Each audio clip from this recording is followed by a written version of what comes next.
ادھر اٹلی میں پاکستانی کمیونٹی کے زیر اہتمام شہدائے کربلا کانفرنس کا انعقاد کیا گیا، جس کی صدارت ممتاز کمیونٹی رہنما چودھری زاہد محمود ڈھیلو نے کی ہے۔ اس روحانی اور تاریخی نشست میں پاکستانی کمیونٹی نے بڑی تعداد میں شرکت کر کے واقعہ کربلا کی یاد تازہ کی۔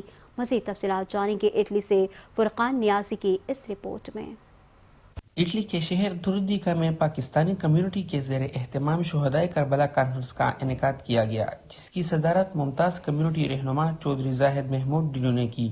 اس روحانی و تاریخی نشست میں پاکستانی کمیونٹی نے بڑی تعداد میں شرکت کر کے واقعہ کربلا کی یاد کو تازہ کیا۔ کانفرنس کا آغاز تلاوت کلام پاک سے ہوا، جس کے بعد مشہور نعت خواں قاری شاہد محمود قادری نے اپنی خوبصورت اور پر اثر آواز میں حمد و نعت پیش کر کے محفل کو روحانی رنگ میں رنگ دیا۔ اس موقع پر خصوصی خطاب کے لیے بیلجیم سے تشریف لائے ہوئے معروف عالم دین پیر صاحبزادہ حسنات بخاری نے شہدائے کربلا کی عظیم قربانیوں پر مفصل روشنی ڈالی۔